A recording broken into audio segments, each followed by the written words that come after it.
And I'm live. Hey, this is Federal Prison Talk, and my name is Sean. Hey, I did 52 months in a federal prison camp in Florence, Colorado. It seemed like a long time ago. Sometimes it seems like yesterday. I got out 2019, July 30th, I believe. I'm going to play you my little intro, and then we're going to get back in some real talk. I'll tell you a little bit about what it was like in those early days when I first got to prison. So let me play you this little tune here.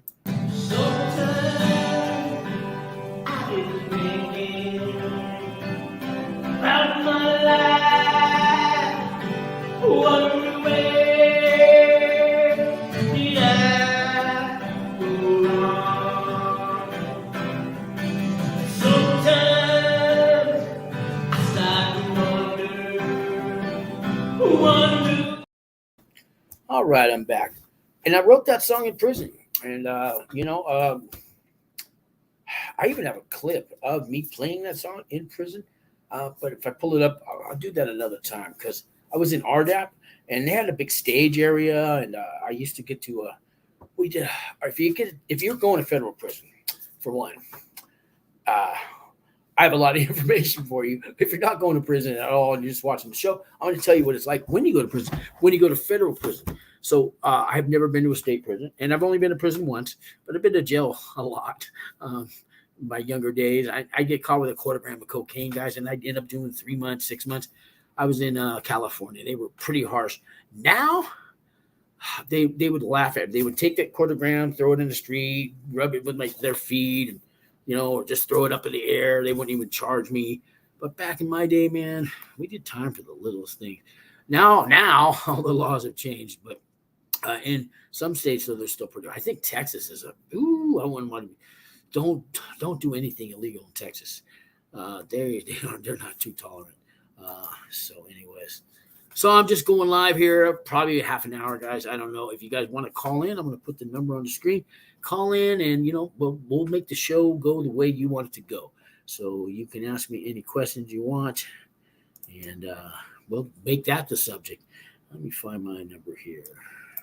Here we go. So if you want to call in live, I got my little thing on the side here, and it should work. And yeah, I hear my little ding, ding, ding. I got to turn off the microphone thing, but I don't know how to do it. I was using it for something else. So it's been a busy day, guys. So this is what, I got off probation about 6 months ago. I was on it for 3 years. And boy, I tell you, life is busy, busy, busy. You see all these awards, I have certificates. I got all these in prison. I call it my wall of shame. Anyways, I have more. I just got to go to the Dollar Tree and buy more frames. I think I have 34 certificates that I got in prison. So I used my time. So I got sentenced to 52 months, which is 4 years and 4 months with RDAP and some other programs and things. I did 27 months in the prison, and I was shipped off to a halfway house for 5 months. Supposed to be 6, but because of that First Step Act, it was just started when I was leaving. So I got extra. I got a month taken off the back end of the halfway house. Now they're giving credits for the First Step Act for programs. They just started that when I was leaving, and they were like, "We don't know what the hell this thing is. You ain't getting shit, buddy. You might take time taken off the halfway house. We ain't not do nothing for you right here." And sometimes it's still like that in these prisons. Most of them have had their these case managers and counselors have been told to do the work and do the job, and because a lot of times these case managers. So when you go to prison, you get assigned a case manager. There is a counselor that runs the whole building or section of the prison that you're in. And this isn't a counselor where you're going to sit down and, "Hi, counselor, I've had some problems today. Can I talk?" It's not that kind of counselor. This guy pretty much runs the building. He's going to assign chores to everybody. He's going to make sure the chores are done within the building chores. He's also going to assign you your job on the outside. The case manager usually doesn't do that. This counselor he's got his hands full. I'll give him that. Do they work hard? I gotta laugh. They talk about their pensions, and they talk about all the, how they're sending their kids to school and the new truck they bought and the house they bought, and they're doing this and doing that. It's all they talk about is how much money they make. And they all hang out. Most of them all hang out at a local bar, and they marry each other and stuff. Because I was at a complex. We had the camp, which is also known as a minimum. A low is not a minimum. A low is a low. Let me run this by you. So there's 5 levels in the federal system. 4 are usually talked about because the 5th level is that supermax. And that's kind of a level on its own. I don't even know if they consider it the 5th level. But the 4 levels, 1, 2, 3, and 4, 1 is your camp, also known as a satellite camp, also known as an adjacent camp, also known as a minimum security facility, also known as a minimum facility adjacent to a medium facility or a satellite camp, a minimum facility. All these things mean a camp, okay? A satellite camp means it revolves like the moon revolves around the earth. The satellite camp revolves around a bigger prison. And then we had a medium. We did not have a low. We had a 1, 3, and a 4, and the supermax, which is a 5. We didn't have a 2, which is a low. A low security is not a minimum security. They are 2 different things. Minimum, if they call it that, is a camp. Low security is a low, a number 2. Then you have a number 3, which is a medium or FCI, Federal Correctional Institution. Then you have a number 4, which is a USP, United States Penitentiary, or a pen, or just level 4 or high security. They all mean the same thing. It's the pen. You don't want to go to the pen, man. You don't want to go to the pen. If you're watching the show, if you're watching the show and you've been in the pen, you're already out. You're not going to watch the show before you go to the pen because you're locked up the whole time. I've never heard of anybody on pretrial that goes to a pen. I'm not saying that's not possible. I have never heard of anybody going to a pen that's been out on pretrial. There's a guy I've done a show with, Raheem. I just did it last week. He came on in the middle of the show. Maybe I should edit that part out and make a whole video out of that. But he self-surrendered to a medium. It's a show I did within the last 2 weeks. You can check my channel and look for something in the last 2 weeks. And Raheem came in the middle. He self-surrendered to a medium. He's like the only guy I've ever talked to that self-surrendered to a medium. He said it was all tripping when he got there. You self-surrendered here. It's rare. You're usually going to a low or a camp if you're on pretrial. It means you're out while you're waiting sentencing. And I don't know if that's good or bad, because if I had been locked up from the gate and not on pretrial, by the time I got sentenced 4 years later, I would have had credit time served, but I would have done too much time. So, and you don't get it back, And Wesley, what's going on? Yeah, Wesley. So I did a little, 15 minutes. I was doing some karaoke on here, and I don't know. I was just going to see, I don't know what, because I can. Anyways, Wesley came on. He was watching me.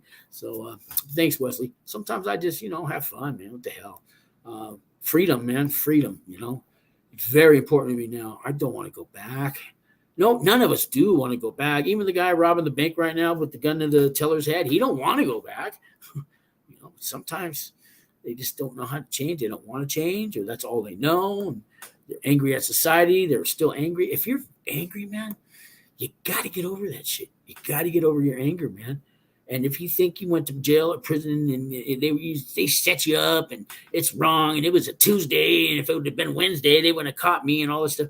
What if all the crimes you ever got away with, and don't tell me you never committed a crime. If you jaywalk, that's a crime. Let's say all the crimes you got away with, they suddenly decided they're going to give you time for all those crimes. How much time would you get? Huh? I know shit. They wouldn't have enough life sentences for me. Think about that, man. Think about that. Yeah, you're innocent. Yeah, everybody's innocent in jail, especially jail, and everybody's in. I was the only guilty one in the whole prison. And there might have been a couple other guys. Man, I was guilty from the gate. I took accountability for that way before I got sentenced. And it wasn't easy, because when I first got indicted, how dare they? I did nothing wrong. You should have seen my little attitude. I'm taking this all the way to the end, man. They're not going to get me. I did nothing wrong, blah, blah, blah, blah, blah. A year later, well, I knew something would happen. I thought it was too good to be true. 2 years later, all right, I'm guilty. Hey, it took 3, because I was on pretrial for 4 years. And it took a long time for me to admit I was guilty. Today, I'll tell you, I was guilty of sin. Yeah. I was doing false taxes for all kinds of people, mainly homeless people, my drug addict friend. Boy, the phones kept ringing. I had to teach other guys how to do it. We couldn't keep up. It ended up with 9 co-defendants. I owe the government, my restitution is $1.7 million. That's what I caused in damages. I didn't get the 1.7. It was explained to me, if I go to rob a bank and I put a note up to the teller, I want $1 million or I'm going to blow this whole bank up.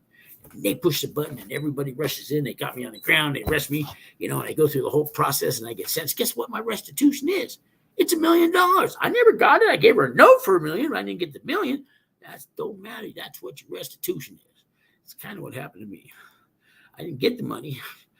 So I took 20%, but I had 9 people working with me and stuff. And, we made some good money. Don't get me wrong.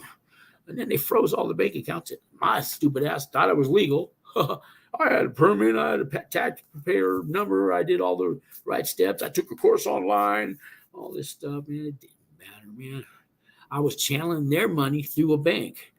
It's kind of like laundering money, man, because I didn't trust these homeless drug addicts. They were going to pay me when their refund comes. So I ended up opening a business bank account, Wells Fargo Bank, Hayward, California. And I'm sorry for the half of you people that got fired because of me, because they were doing it for me. I would just give them, the number. I got 18 people coming in, getting paid this week. They would do the 20%, put it into my account, give them cashier's checks.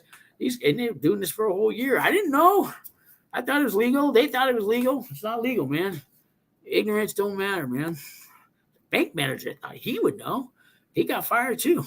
It didn't help at Christmas when I gave half the bank people their laptops. That didn't help. And when they told me we had to do this out in the parking lot because we're not allowed to accept gifts, should have been my first clue if something was going on. Anyways, but then they froze my bank account before the Treasury Department was looking at me. They froze everything because they got some kind of letter from the IRS.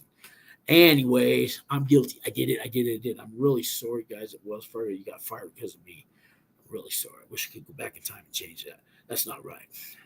Although everybody I got taxes for, I made them, always told them, go get a bank account at Wells Fargo. They got a second chance program. They'll sign you up. Just put $100 down.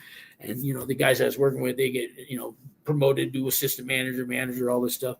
Yeah, they didn't deserve to get fired. That's the way it is, though. That's the way it is, man.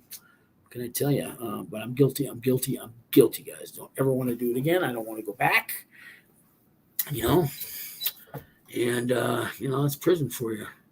So if you are out on pretrial, and I know some of you are, because you guys call me. That's why. You call me at this number right here. This number right here. You guys can call me anytime. I do have some services I'm doing now that I charge for, but usually I'll work with you for free, man, because RDAP Dan helped me. Walt Pavlo helped me. These are 2 guys that been to prison, did their time, and have channels. Walt Pavlo is now teaching criminology courses at the Southern University of Boston, man. He's like, man, I think he did. Was he sentenced to 10 years or 7? He did a lot of time for his white-collar crime. His name's Walt Pavlo. You can go. Good man, though. Good man. I'm going to tell you what Walt Pavlo did for me. So I had no money when I called him up, and he had a channel going, and I asked for help, and he gave me the help and guided me through and helped me write some letters to the court, told me what to put in them and whatnot, and did all these things that for a couple of years I've been doing that all for free. Now I kind of charge a little, but I always help out the underdog. Walt Pavlo put $100 on my books every single month. He never missed a month. The first day I got there, he put $150 on. And I remember because the first day I got there after I checked in and all that, I had to see my case manager. He says, "You got money on your books?" I go, "Really?" He said, $150. No shit. And every month after that, Walt Pavlo never missed a month. It was usually early, man. And that really helped. That $100 a month, man, you don't know how much that helped, man. And I call, I talked to him today, man. I'll never put that guy's out of my life. The guy's, he's got I'm his friend for life. Whether he wants to be mine or not,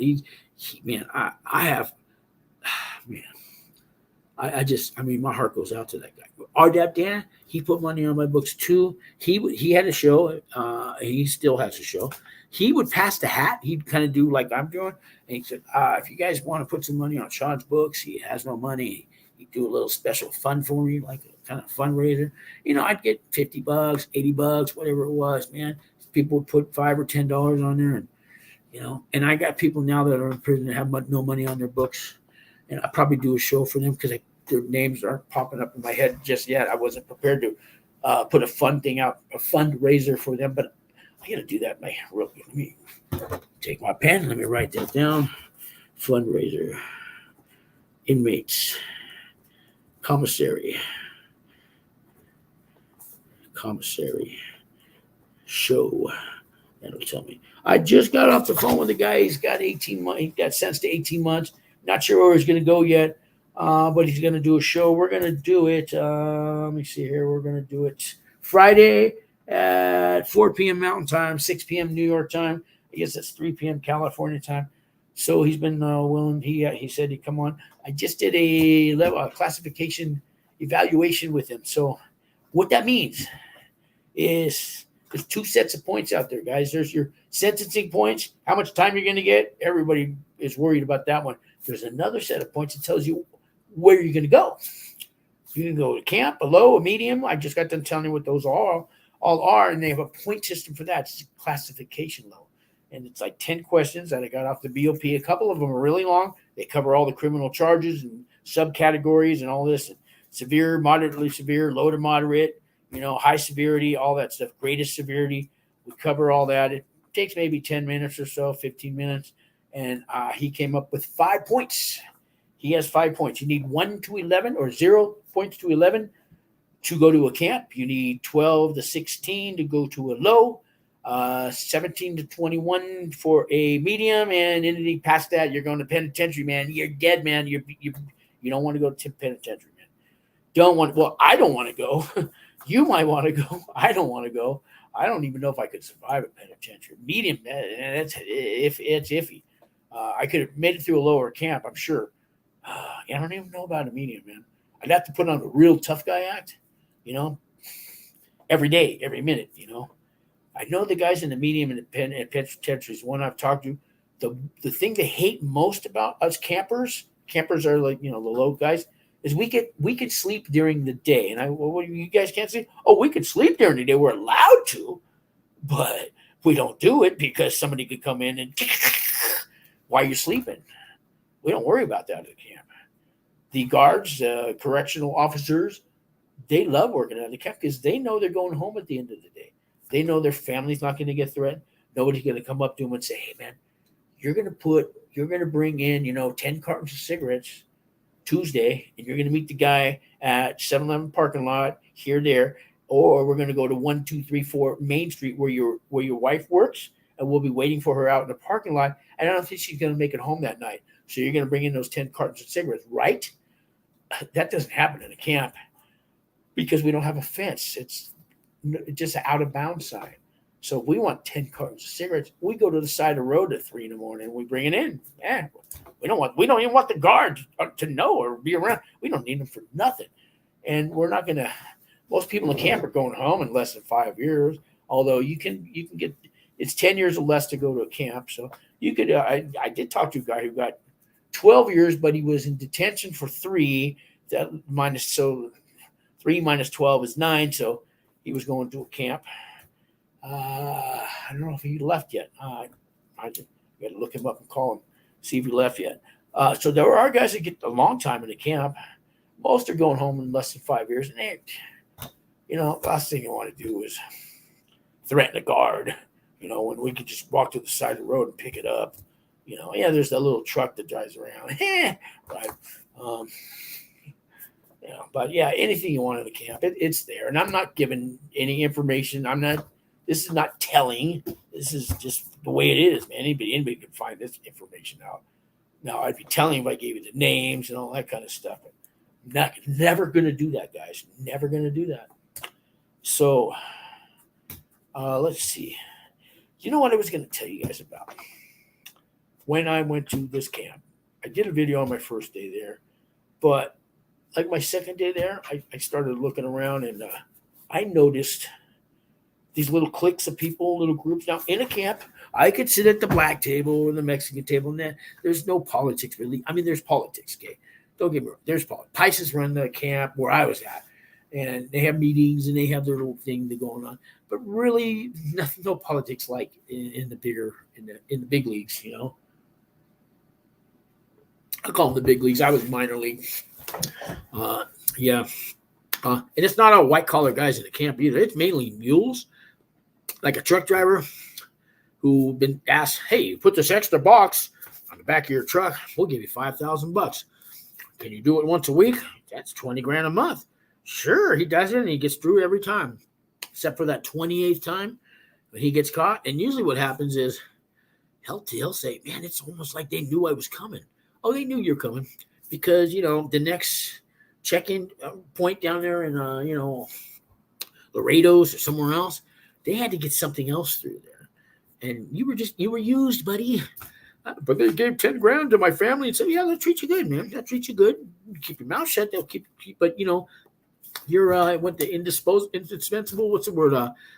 Collateral. You know what I'm saying? You're a write-off. They're not going to kill you. Nothing. Keep your mouth shut. They won't. But yeah, that's the way the world works, man. So you got 28 months or $5,000 times 28. You made a lot of money, buddy. And now you're going to do what? 2 years in a prison camps? You actually got pretty lucky. I hope you hid the money, and you got pretty lucky, man. It's not really a bad deal if you look at the bigger picture. Well, you don't understand. No, you made that choice. Yeah, your family's suffering now because you're in prison and they have no income coming. Well, what about that money? Did you give any of them to that? Anyways, it's not a bad decision or bad choice. Bad decision, I go to McDonald's and I ordered a quarter pounder. I knew I should have got the Big Mac. That's a bad choice or a bad decision. What you did, bringing that stuff 28 times over the border, that was thought out, man. Okay, that was not a decision. Man. You plan that shit and you put your family second. Okay, don't say you didn't plan that shit. You knew what you were doing. That's not a bad decision. It's not a bad choice. You fucked up, dude. You put everybody aside and you got greedy and you took the money and you did the damn crime. Now think about that. When are you going to admit that to yourself? Okay, it took me a long time. So I've been in jail a lot of times.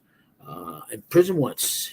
I'm 59 now. Yeah, I get it now. I wish I would have got it when I was younger. I wish somebody like me were talking to me back then. And you know what? I wouldn't have listened.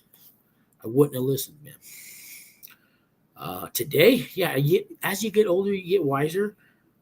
Pretty much everybody does. But then it's kind of too late now that you're wise. You're already fucked up. What are you going to do? Well, it's not too late, man. Not too late. I got a call from this guy. We're going to do a show Friday, 4 o'clock Mountain Time. I get calls all the time. I told him after I hung up the phone with him, I did this evaluation thing for him. He got his 5 points. He's going to go to a camp. But I said, "Sit, you called me today. I'm not going to kill myself tonight." Yeah, I think about it sometimes, man. What do I got to show? I'm a washed up old man. I've been to prison. I got nothing going. Wrong. Because you guys call me and you tell me you want some help. You've been watching my videos. You don't want to thank me for everything. That's why I need to live another day, man. You guys gave me purpose. Thank you, man. And don't stop calling me, man. Without you guys, I might kill myself. I know. Last thing I ever want to do is kill myself. Hey, don't be dialing no numbers on me, man. No, I don't want. There was a time, though, man, especially when I got indicted, I knew I was going to prison. There was a time I had to go to jail for 6 months, right? Or 8 months. And I didn't show up for the court, and I got some other charge. And anyways, it came down to I got to turn myself in tomorrow to Redwood City County Jail, McGuire facility, if you guys know what that is. And then I also had to go to Santa Clara County after I was done with my time there. And I'd already took a deal for 6 months at Santa Clara. Didn't know how much time they're going to give me in San Mateo County. And these are writing bad checks, bullshit, stupid little stuff. I think one was possession, I don't know, $20 worth of something, coke or crack, crank or whatever it was. It was $20. I paid $20 for it. Anyways, so I had these 2 cases going. I was bailed out on one. I never been bailed out before, but I had this girlfriend who actually bailed me out. Got to thank her. I paid her back the money, $5,000, man. Anyways, I paid her back little by little. I paid her back, but my father shut the door in my face that night. And I hadn't seen him in 20 years anyways. We have a history. He beat the hell out of me and my mother growing up. But I asked him, went to knocking on his door. The landlord found out about everything, an eviction notice, just in time to turn myself into jail. And the girlfriend had left me and wanted to build me out. And no friends any left anymore. They all run like hell when they know you got to go to jail. And man, I wanted to I tried to hang myself that night. The only person I thought that liked me anymore was an old AA sponsor. And I called him up. His name was Greg Dodge. He's dead now.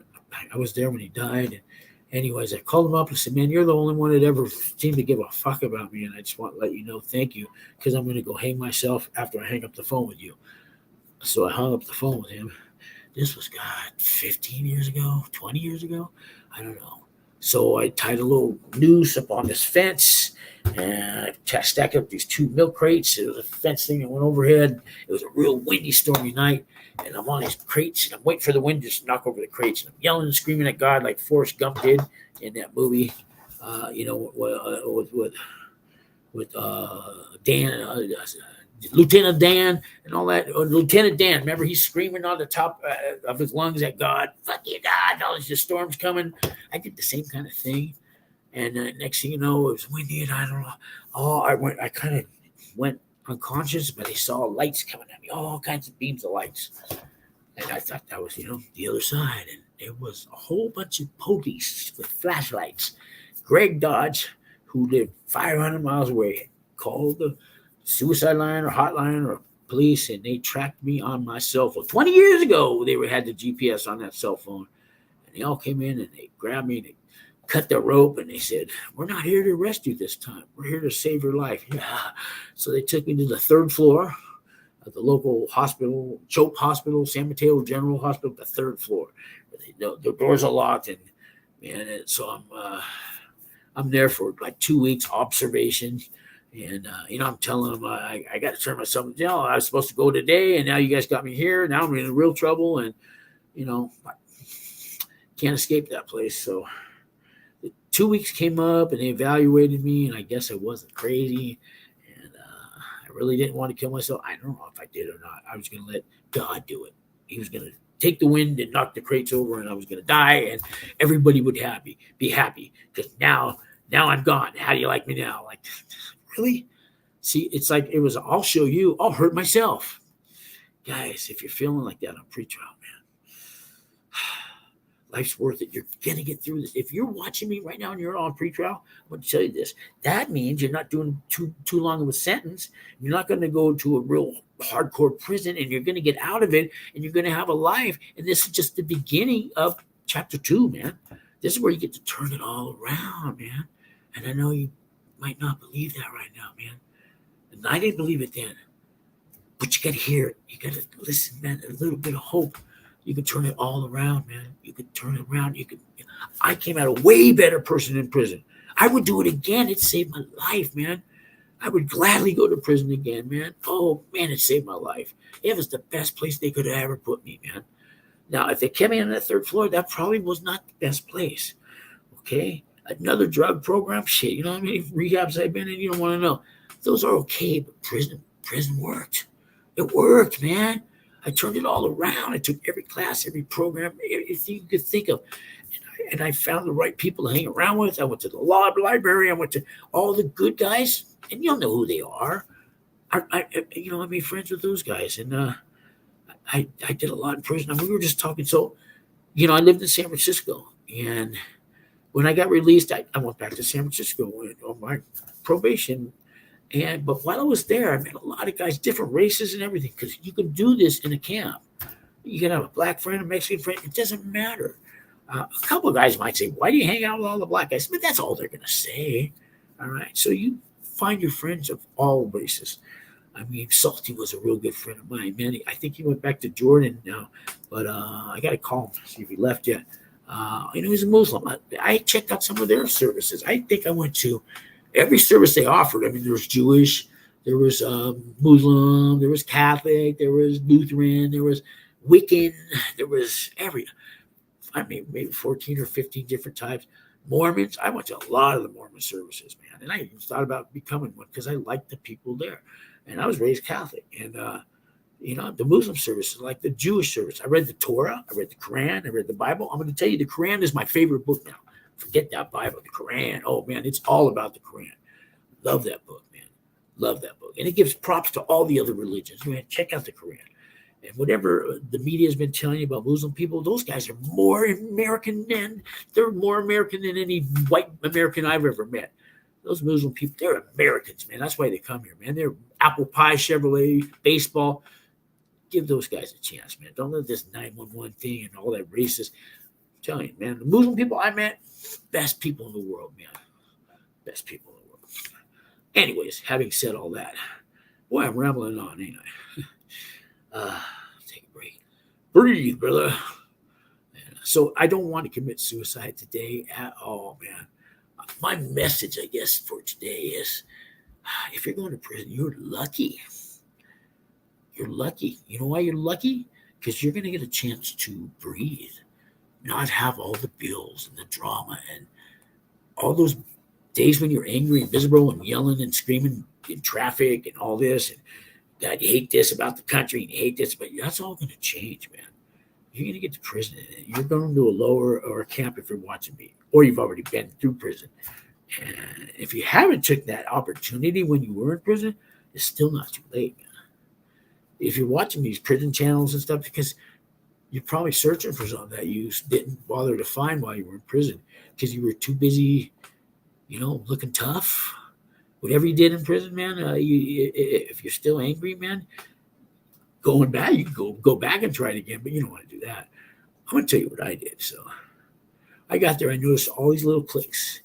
And, I'm the new guy. And people come up to you and they welcome you and all that, but they're not going to let you in their clique, not right away. Maybe I don't want to be in your clique. Yeah, deep down, you want to be in somebody's clique. No, not me. I'm just going to be on my own. I'm not here to make friends. Yeah.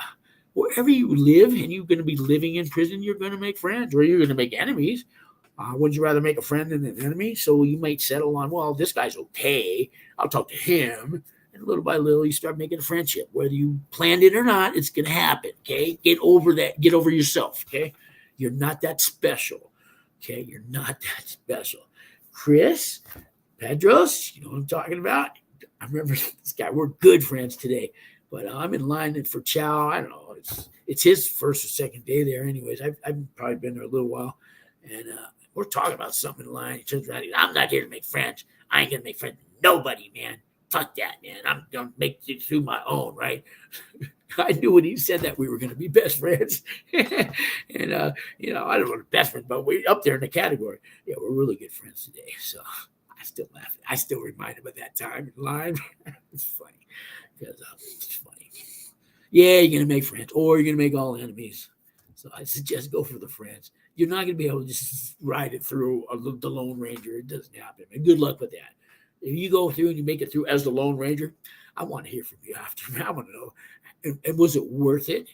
Because that Lone Ranger ride, dude, I mean, even the Lone Ranger had Tonto, okay? You know what I mean? So you need to change some attitude. And you get to do that in prison, man. You get to take the time to find yourself, find your spirit, find your body, find your soul, find the meaning of your life. And then you find the meaning of life. And then what you do, don't keep it all to yourself, you selfish bastard. Go help somebody, man. You go help somebody. And you start while you're in prison. You start today, as a matter of fact. But when you get to prison, a new guy comes in that you don't know and nobody's talking to him. Let's say they're ignoring him or something. You go grab that Snicker bar you got. You get a couple shots of coffee. You got a second pair of shower shoes or something. They might be used, but it's better than, jungle rot on the feet. You get whatever you can. You go up to the guy, hey, man, I get a little care package for you, man. I just ask that you give one to a new guy when you can. You shake his hand and maybe you show him around. Show him this. Here's the gym. Here's where people work out. Here's a law library. Here's where we have movies on Saturday night. Probably you take the time. You show him a little tour, man. You know why you do it? Because you're doing a good deed for someone else. You don't want nothing in return, okay? And you don't tell anybody that you did it. You tell them after you leave prison. You don't tell anybody, guess what I did? I showed a new guy around. No, you keep that shit to yourself. That's called integrity. That's doing the right thing when nobody's looking, okay? going and helping people, then bragging about it all day, man. No, man. That's not integrity. That's a good thing that you did it, but now you're bragging about it. That's not integrity. And have you ever had integrity? Do you even care? Well, I'm going to tell you, integrity does, man. Integrity will change you. Oh, I don't want no change. No, you want to change because you're going to prison, motherfucker, right? Something ain't working inside of your damn head, right? You need to find yourself. The best place to find yourself is prison, man. That's the best place. I recommend prison to anybody that wants to find yourself. Not a long term, not 10, 20 years, a couple of years, though. A year ain't even probably going to be enough, man. If you're getting a 2-year sentence, like Tavera, yeah, Tavera, better write his name down right. He's got an 18-month sentence, and you can find yourself in 18 months. You got to work twice as hard. He'll probably get out in a year, and that is enough time to find yourself if that's your mission when you get there. I had no clue what I was looking at when I got to prison, and I noticed the little clicks. So what I did was I thought, every week 2 or 3 or 10 new guys come in, and so when the next batch of new guys came in, I kind of checked them each out. I kind of go up to everyone, say hello, and then there was a guy named Joe, and I liked him. So I went up to him on the side and said, "Hey, man, I'm kind of new here too, and I see that you are." And I took him around, I showed him around. He let me, and I gave him a little Snickers bar, whatever I had, and I started saying hi to him every day. And a week or two goes by, and I say, "Hey, Joe, man, we're kind of friends now. You think?" And he goes, "Yeah. Well, why don't we have you noticed these other cliques have been around? They're not really inviting us in." He goes, "Yeah, I noticed that. Well, why don't we start our own? Because like I met you, let's go. There's new guys coming in today at 3:00. Let's check them out. And if we like one, we'll see if they can be a friend of ours." So we did that. New guys came in. There was 2 guys that we both took a liking to, and we showed those 2 guys around. And they become, so now there's 4 of us. Another 2 weeks goes by, and there's 16 guys coming in. There's like 3 of them that we all kind of liked. We went up to them and kind of made friends with them, and so we got 4 plus. Now there's 7 of us. I've been there 2 months. I got 7 guys I'm hanging around with. Another couple weeks, we found another new guy. We got 8 of us. 6 months rolls by, man. I got 20 friends. We're not all hanging out together all the time, but we have something in common. We all kind of bonded. After a year, man, there's 45 of us, and the other little cliques that ignored me when I first got there, they're starting to approach me now. Now, fuck you. I don't want to talk to you now. I had to go form my own. No, I didn't have any attitude. Slowly they started like hanging out. I could hang out with them. Next thing you know, man, half the people in the camp, we had about 430 or 40 inmates. I knew half the people there. I knew their first names. And I had to go back to San Francisco when I got released. And most of these people were from New Mexico. I'm never going to see them again. I'm never going to New Mexico. So I start doing this show. About 2 years into it, I get a call from a lady in New Mexico who runs this Wings for Life program. They help the families of inmates that are incarcerated and people when they get out. She thought it'd be a good fit, and offered me a job, but I'm still on probation. She worked all that out, called probation, everything, and got all the transfers. And here I live in Albuquerque, New Mexico. Now I had 8 or 9 guys that I got real close with that lived in Albuquerque or Santa Fe, New Mexico. I see them all now. We all hang out. 4 of us work at the same place, that Wings for Life. I got a few of them jobs. I got one guy a job. Guess what? He's now the director. He's my boss. And I knew he was the perfect guy for the job, man. And, another friend just started today. And there's another guy that's on the board of directors now. And I think all these guys have been on my show. And another guy we hired him doing a Santa Fe office. We just hired him, and he comes to town once a week. And I get to hang out with all these guys that I've made friends with in prison, man. They're my best friends, man. We walk the track together, if you know what that means. When you walk the track in prison, man, this is where you bond. This is where you tell each other your personal stuff, man. And it's like walking the track, and I even had a rock band in prison. And the 4 guys, there's 4 of us, they're all here, man. And we're getting the band back together, man. One more guy's got to get off probation, but we still talk to him. He doesn't have to. We could get the band back together before probation, but We hang out, man. Now I get to work with 3 guys that I did time with. Like, my buddies there, and we've been out 3 and 4 years, man. Oh, somebody's listening out there. So we've been out 3 or 4 years, and we're still friends, man. We talk, and nothing's changed, man. So when you go to prison, man, you're gonna find yourself. You take every program, every class you can. You work on yourself. Talk to your God, whatever God you got. Don't find a God, something up there in the space. I don't care what it is, man. You talk to something in the universe, man. Mother Nature, whatever it is, man. You find that. You find yourself.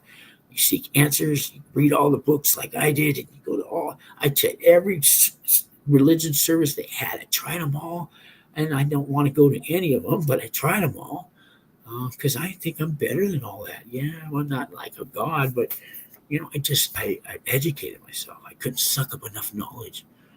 And today I'm a way better person than I ever was in my whole entire life. The family that never talked to me for 10 and 20 years, they're all back in my life. The ones that are alive, my cousins, my aunts, and mom and dad are dead and stuff like that, but they're all back in my life, all the other family. And it's a beautiful prison saved my life, guys. Prison saved my life. It can save yours if you look at it that way. Okay? It was the best thing that ever happened to me. I'm so glad I went to prison. I don't want to go back, but I'm so glad I went. So I'm going to end it with that, guys. Leave me some comments, please. All right. Thank you. And call me anytime, guys. I can't always answer. I'm at work and stuff like that, but I'll get back to you and I'll help you however I can. Okay. Thanks a lot. And may your God bless you.